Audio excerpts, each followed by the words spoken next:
Good afternoon. I'm Dara Bunjon. I am the food enthusiast here at J More Living. I'm a food writer, food stylist, PR maven, and a frustrated baker. Those of you joining us live today, put your questions into the comment box and I will check from time to time. Today's guest, Becky Diamond. Becky is a food writer, librarian, research historian. She has been writing about food since 2008, parlaying her passion for food and history into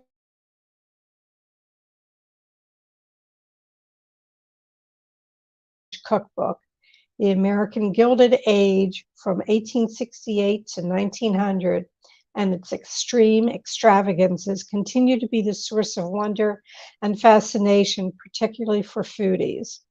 The style and excessiveness of this era has ties to modern popular culture through books, films, and television shows, including The Alienist and Julian Fellowes' TV series, The Gilded Age, on HBO. Gilded Age details and entertaining, I can't even read. Gilded Age details the entertaining stories of celebrities from that era, the Vanderbilts, Astors, Rockefellers, Diamond Jim Brady, are melded with historic menus and recipes updated for modern kitchens. Other books by Becky Diamond are The $1,000 Dinner and Mrs. Goodfellow, the story of America's first cooking school. Let's welcome Becky. Hi, how are you, Dara? I'm doing great, and I'm in air conditioning, which I think most people are. What's on your plate today other than this interview? Well, believe it or not, I am this evening going to a book club. A group of lovely ladies from the Daughters of the American Revolution here in my town where I live in Yardley, Pennsylvania. They read my first book, Mrs. Goodfellow, the story of America's first cooking school. And then they invited me to come to their book club meeting, and they're going to have all kinds of snacks and I think some wine. And I'm going to bring some cookies that I made from the cookbook. The cookies that I'm bringing are actually featured in my new cookbook, the Gilded Age Cookbook. But they were the peanut cookies. No, they're called jumbles. And the reason I'm bringing them tonight is because Mrs. Goodfellow, who I wrote about, in my first book, actually taught them in her cooking school. And then they just really were one of the most popular cookies throughout the 19th century. So continuing into the Gilded Age, even though Mrs. Goodfellow really taught her school earlier in the 19th century, but really through the Gilded Age, especially at tea parties and any time you wanted a nice, little treat, jumbles were often served. So I'm going to bring those for these ladies. So I'm I excited saw about on your it. Facebook page, they look like little donuts. Yeah, they're this ring shape, and that's actually how the name jumble originated. It actually comes from the Latin word gemmel, which is actually they started out as a double ring, and then eventually they went to a single ring because I think people just got too tired of making the double ring shape. So, and then they even would roll them out and stamp them into circles because trying to make things as quick as possible. But it's fun to make them in that ring shape, honestly. So. For the work that you do, you must have been an inquisitive child, were you? Absolutely. I grew up with parents who were both educators, and my dad especially was a science teacher at one point and then a guidance counselor. So he would take us on hikes and just, always learning. We were always learning something, whether or not we realized it, but just being around him. So that, and I always loved books. I always was fascinated by words and reading, and so it's not surprising that I ended up becoming a writer and a librarian because those are the two things together. I was curious if when you went to college, that was your goal to be a research librarian. It was not, actually. Believe it or not, when I started college, I was a German major, if you can believe it. That was my major. And then it just wasn't I realized, what am I going to do with this kind of thing? And I switched to journalism because I always loved writing. And so I ended up majoring in journalism. And then I went back for my library degree after that, because you have to get a master's in library studies to work as a librarian. The intense research that you have to do for all of these books. Now, I would tend to think maybe some of it's easier because of the internet, or did you find that you were going more back to books and history? It's funny you say, I was just talking to somebody about this the other day, how since I started writing about food, it really, things have become more and more virtual. Google Books, I can't say enough fabulous things about Google Book. Once a book is out of copyright, then it can be scanned. So it's like after that 100 years, it can be scanned and put online. And in Google Books, archive.org is another one, Hattie Trust. So there's a lot of books that are online now, but at first I was going to a lot of research libraries, especially in Philadelphia. That's the area, that I was writing about. And I love that. I love combing through, old manuscripts, especially the manuscript cookbooks. So it's really a combination of the two, but with more and more being online now. Absolutely. You said you like to dig into this. I need to tell people that you're president of the Historic Foodways Society of Delaware Valley. Can you tell us a little bit more about that? Sure. That's an organization that was formed. It really started with a group of like hearth cooks, people that really like to do that kind of colonial hearth cooking. And it's expanded to include all areas, all eras of history. We focus on the Delaware Valley. So mostly like Pennsylvania, New York, New Jersey area, but we've done things in Maryland, Delaware, or we've invited people from those regions up to, our area.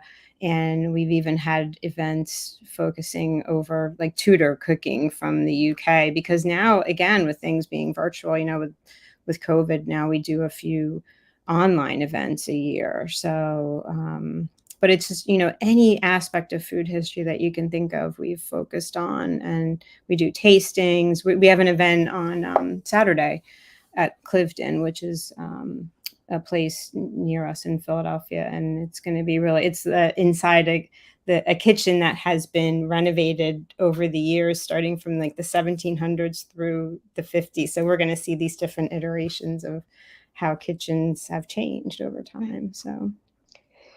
Well, your first cookbook, Mrs. Goodfellow, the story of America's first cooking school in Philadelphia. What kicked that off? What was the genesis? What was the impetus to do that book? Yeah,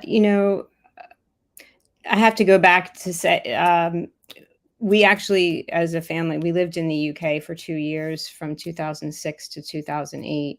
So when we came back to live in the States again, the job I had kind of that's when the economy was drying up in 2008. So I was looking for work, and I found that there was a publisher right where we were living in the same town. So I asked him if he had any like copy editing work, and he didn't.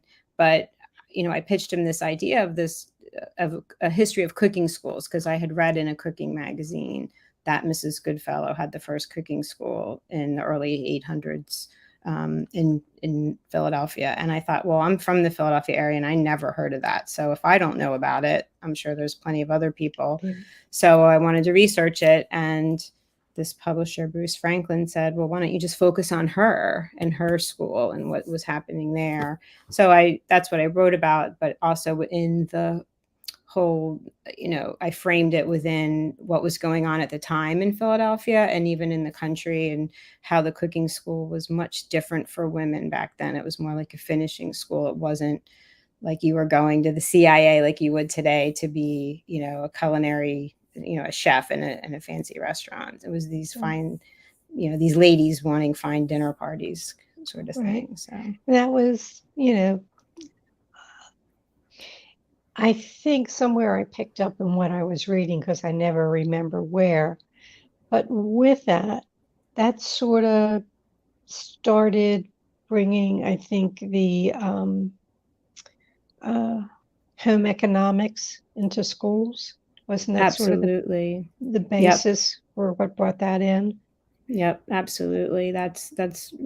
You know, when women started to go to these cooking schools, and also they started bringing science into it more, this domestic science, and how we can make foods, a certain way, and just kind of spread that word around, where women could actually even have more of a career out of it too, as well, and learn about nutrition and the science of cooking and baking. So it really spread from there.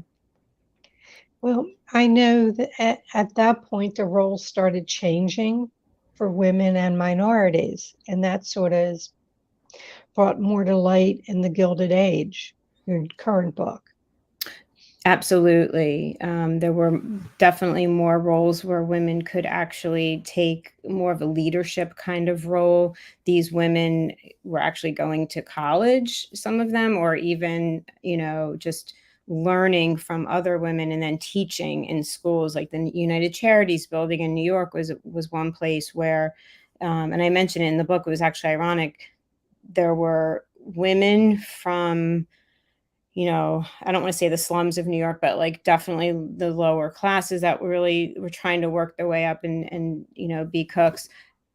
And then alongside that, there were women like the Vanderbilt daughters went to cooking school too, because their mothers wanted them to learn about cooking. So you had this kind of dual, these different classes at the same time, but it did open up roles for women and minorities, especially after the Civil War. There were a lot of African American men and women that were working more as chefs and just in other areas of the food industry. So it was great. But there were some African American or Blacks or that were very wealthy also during the Gilded Age. Yeah. And they had their own places. Any tidbits on that you care to share? Yeah, sure. Definitely, you're absolutely correct with that. And especially in the Brooklyn area, there was a significant group of Blacks who were doing these debutante balls and putting on fine dinners, and doing their own thing in the same way, the same sorts of things that the whites were doing. And there was one, they called it the Newport and Ugly Fishing Club. It was kind of a tongue-in-cheek name, but it was and they would go to Newport, the same, they had and they were, working as professionals in different industries. And that was great. And, other jobs or roles that are important to mention are caterers. There was a Black caterer in Philadelphia that I've researched, John Trower, and he was in the Germantown section. And he was also a very charitable person. He gave a lot of money back to his community, and he was one of the wealthiest Black men, or even they think the wealthiest at the time, that he was catering different events, and he had his own kind of restaurant. It was very progressive, and he had all the technology that he needed to make that happen. So that's significant as well. Right. The Gilded Age, it takes you back to these lavish banquet tables, beautiful linens, mitten china, all it's sparkling crystal glasses. I personally love to set a beautiful table. I've sold my silverware, but I still have all the china from the aunts and uncles. What is a shame is nobody wants the china anymore. I know. They're entertaining. Let's do it on paper plates. And I go, I know. I love to set a beautiful table. But in the same time, the money was made, a lot was made off of the railroad and the expansion of the railroad. your tycoons that came from that were supplying this, that, or the other, but also the dining cars. The Pullman dining car was really an innovation. And the railroads were like a double-edged sword from what I can gather, whereas, here was innovation and people got to eat very gourmet for its time in the Pullman car, etc. But it was also bringing foods from far away. So areas were getting away from buying local. And like us, we're getting strawberries in the dead of winter from South America. So maybe that was the start of that. Who knows? But we had talked or emailed earlier, and I did a dinner with a women's culinary sorority a number of years ago. And each year we would find a different dinner to do to focus in on. And we did a Diamond Jim Brady dinner, who was a multi-millionaire, but he was also a glutton. And I'll tell my little bit, and then you can just jump in with yours. Yeah. Okay. I don't think he had what I would call an apostat. He didn't know how to be full, or he could never be full. And I don't know where the girls did the research, but at dinner, he would sit a foot away from the table. And when his stomach hit the table, he would stop eating. I don't know where it came from. I remember the story. And he would pass chocolates around, a pound box of chocolates, fine chocolates, and then just take out a box just for himself. He'd sit, eat 5 or 6 lobsters at a time. Lillian, you fill in more because you're the historian. Sure, yeah. Yeah, I mean, from what I know and have read about him, all of that, what you said is exactly, what I've found as well. He liked to frequent, I've done research quite a bit on Delmonico's, and that he always comes up there because he really liked to frequent Delmonico's and Rector's too, another New York restaurant, often with Lillian Russell, who was an actress, and she could match his appetite. She also had a voracious appetite, and they would go back and forth with it. What you said about the lobsters, I've read that. Also oysters, he would just pop those in his mouth like candy before he even decided what he was going to eat.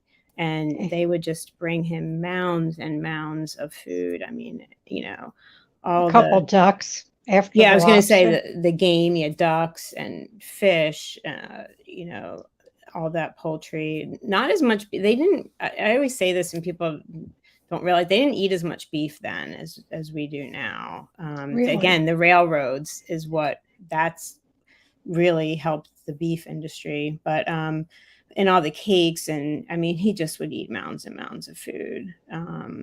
But from research I've done too, he was somebody who was just the son of an Irish immigrant, and he as a young boy worked as a bellhop, and then he worked his way up to be a railroad equipment salesman.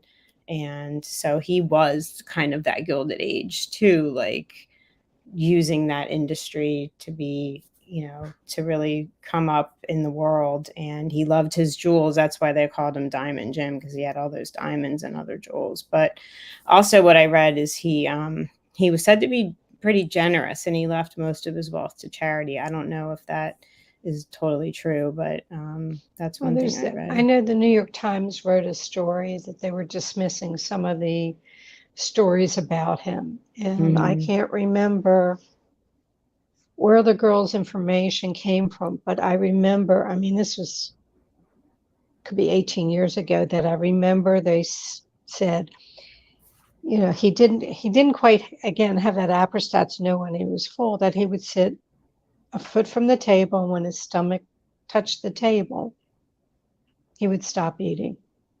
And I think that there is something where there is some, I call it a disease or an ailment or whatever it was, that they can't gauge overeating.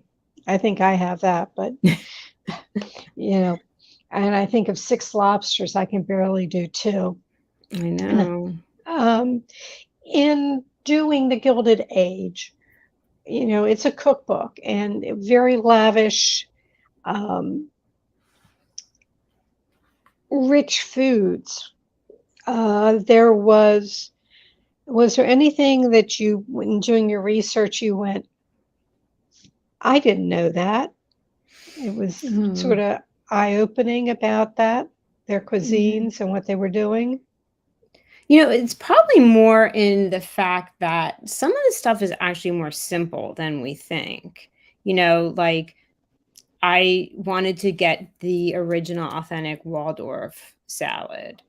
And, we think of it today as the chopped apple with mayonnaise and nuts and sometimes other things. But it was just the chopped apple. The original version was very, and then some celery, I guess. I know I should look Right. at but it was just very much more simple than you would think. Like there was an escarole salad I include in there that's just escarole, and it's the way that they prepare it, like the dressing with the garlic or a special French dressing. So many of the recipes, it's more in the preparation and the presentation, I feel like, that make them like the more fancy, you know, I knew that they embellished foods with, aspects like they would make designs and they would embellish with putting the skewers on top with, different embellishments and such. But it was some of these more simple, or just like a chicken dish that was, maybe some butter and garlic, or, so that was probably the most surprising to me. Right. When we started talking about you being on the show, we talked about Kara from Old Line Plate, who does sort of the history of all these recipes that she finds from the old cookbooks. And she brought out a point, and you had a note in the book, about hard things to find, like the rose water, orange blossom water. She brought out that time That what? there wasn't vanilla. Yes, that is vanilla or chocolate, frankly, as much as today. Vanilla was very expensive. It wasn't until they really figured out how to cultivate vanilla easily that, only the really wealthy could afford vanilla. So yeah, that was definitely, the flavorings were much different. It was often, like you said, the rose water. They would use a lot of spices, like the cinnamon, nutmeg was huge. In addition to lemon, like lemon and orange flavoring were really big. So yeah, I don't know why rose water went out of favor. It's such a lovely, I mean, I know you can get it, and it's, some people do still use it. It's used a lot in Middle Eastern cultures still. But Right, but you have to be judicial with its use. right. You can't go overboard. No, You're vanilla, correct. if I put in a little extra, it's not going to kill anything. But if I Right. bite into something with too much rose water, go, that's Right. not And for me. you can smell it. Smell it, Yeah. right? Yeah. Let's talk about your second book, because the first book was The Cooking School, Right. which sort of led to you learning about Delmonico's, that there was this challenge, this $1,000 dinner that was a duel between Parkinson in Philadelphia and people from Delmonico's in New York.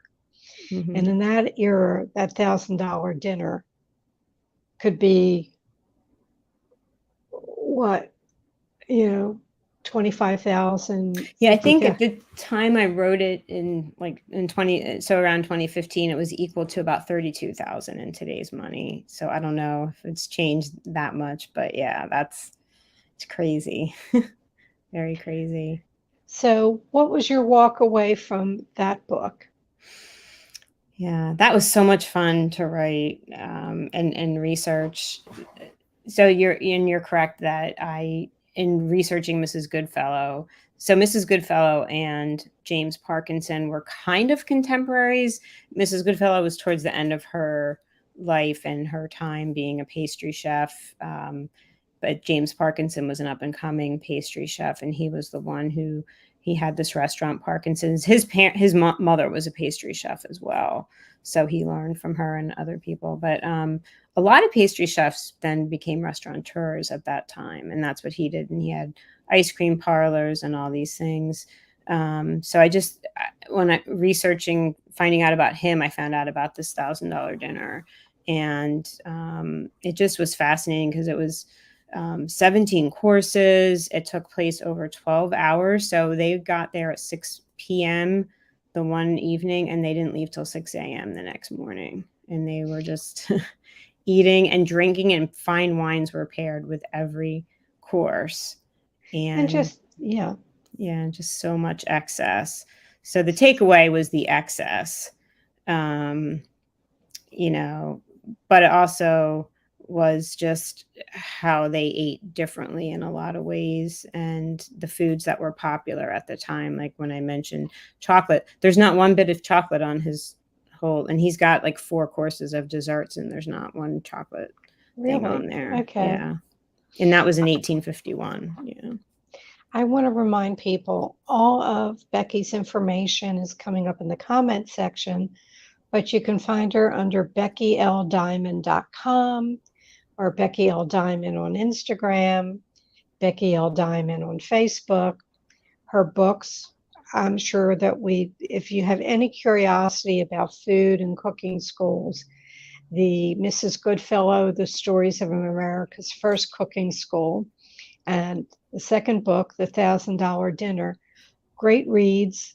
And if you're passionate about food and the history and why, the stories behind what's on your table today, because basically the cuisines, what we grew up with, our cuisines tells the story of our families. The history shows on that table. Absolutely. And let's see what else. Well, you just did a lemon meringue pie because lemon meringue pie day. Mm-hmm. I'm just trying to see what else. Go ahead. Yeah, and that is interesting because Mrs. Goodfellow is said to be the creator of lemon meringue pie.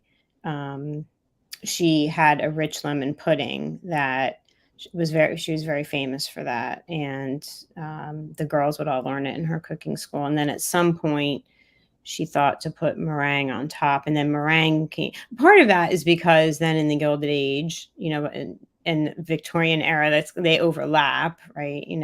So, but there were all these new technologies coming about, and I mentioned that in the book, like baking powder, but the rotary egg beater changed the game for a lot of making cakes because they used to have to whip it by hand. But once that came on board, they could make these meringues in all different forms. So that, meringue was on top of a lot of types of pie, but especially lemon. Right. I'm going to get to my final questions, but I wanted to bring up your support, your photographer, your food stylist, who I know, Dan Macy, who is the best. He came out of retirement to do that for you. I know. So, and who was the photographer again? Her name's Heather Raub, R-A-U-B, of Front Room Images. Yeah, and I really couldn't have gotten any luckier having both of them. They were just fabulous, and they were like my team. So, yeah, they brought it to life. Right? Absolutely. I can't. And Dan's part of the the historic food group that we were talking about before, and that's how I met him. And he and I have done different dinners together in the past, like based on either the $1,000 dinner or now the Gilded Age Cookbook. So he's just fabulous. Everything that he does, he's good to bounce ideas off of. The two of us are always talking about different, what are we going to do next kind of things. So. But he really has retired from food styling, hasn't he? Yeah, I don't want to make that. I don't know exactly. I think occasionally he does things, but I don't know. I know he's not working a lot in it. Okay. but I think at one point he was selling off all his different plates and things. And I went right. and I looked at all the ones that I have gathered because I had to go to Betty Ford for my plate addiction. I'd go into Ross for Less. I'd go back in the China section and go, well, that's a great platter for had so Hmm. much. Yeah. So remind everybody, BeckyLDiamond.com, Becky L. Diamond, Becky L. Diamond. That's all you need to know, and you can find that out. Let's go to my questions that I like to ask at the end of the show. Sure. What was your best bite this week? So my daughter and I went to this place where we live called it's Vault Brewing, and they do a yoga session sometimes on a Tuesday. So we went there for yoga, and then afterwards had some dinner. And I got this beet and peach salad where it was roasted beets, whipped feta, pistachio, really good salad. So yeah. It sounds good. I'm seeing the local restaurateurs are posting on Instagram and everything has peaches on it. And I'm going, yes. Yeah, absolutely. It's that season. If you could go back and give your 18-year-old self a piece of advice, what would it be? I would say to not be afraid to take chances and also to stand up for yourself, especially as a young woman, like definitely stand up. I would have done that more, I think. Yeah. Okay. What was your ultimate culinary fail? Because I know there's only been one. Yeah, no. Well, one that comes to mind is I was trying to recreate some cookies, working on potentially a cookie cookbook, and they're called New York cookies, and they're like those where you roll them out and you stamp them, kind of things like for Christmas time, especially.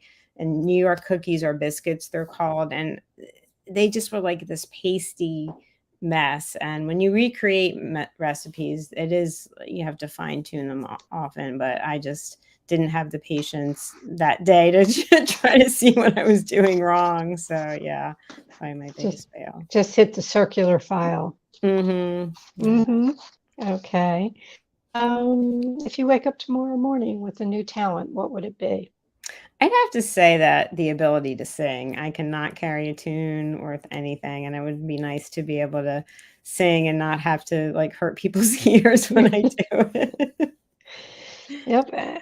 I'm not going to repeat a story, but I've told the story in the past about how bad my voice was. So I can appreciate that. What didn't I ask you that I probably should have? I would just say, like, maybe my next project. What am I working on now? Process. Yeah, that's the book that I'm currently working on. So it's a history of processed food, and that won't be a cookbook. But I just was curious how we got to where we are today from all this research I do in the past, where we didn't have all these canned and boxed foods, and it wasn't as easy to procure things. So how did that really happen, and how did they evolve over time? So that's what that's going to be. Right. I think what people might not realize, and it'll come more to light in the Gilded Age Cookbook, is that canning is not something that started in 1920. It goes back Right. to the 1800s. And somewhere along the line, I mean, lobsters, well, there's abundance of it. They thought it was trash food. It didn't have any value. The Gilded Age sort of built it up. But they started canning lobster. And I went, oh, I'm not sure I'd eat it, but Right. I'm a purist when it comes to it. But it just really didn't cross my mind that it was, in the 19th century that they were canning. Right. And a lot of that came out of the Civil War, frankly. Like a lot of wartime foods, then just like when they went to the moon, right? Like all these different technologies come out of that, and that because they needed to get food to the soldiers that wouldn't spoil. So that's or on ships too. Right. So yeah. Well, Becky L. Diamond, it's been a pleasure. I really have enjoyed delving into the Gilded Age. Yeah. And I appreciate those beautiful tabletops. I wish more people, maybe it'll inspire some youngins to. Uh, That's what I hope that people can create. And I say in the book, you don't have to have everything that just use what you have. And I was lucky in that my mom has saved a lot of things that were handed down in my family, and we were actually able to use them in a lot of the photo shoots. Um, but if you don't have that, just use what you have and make it, and hit up vintage stores. A lot of people, like you said, don't want it anymore. So you can get things at a pretty good price sometimes. So right. it's just fun to have some of that stuff around. So Well, all the best, all the thank you. success, and Thanks thank for you for having me. Yeah. I, thanks for agreeing to be on the show. And I'm waiting to see, maybe you'll make it to Milk Street. Okay. Yeah, That that would would be a be good great. one. That Yeah, would be a good absolutely. one. Yeah, stay tuned. You never know. All right. Well, have good Okay. best of the day and with the Thank ladies you. club. Yeah. And I will just go on with some notes. Thank you again, Becky. Okay, thanks. Bye-bye. All right, everyone.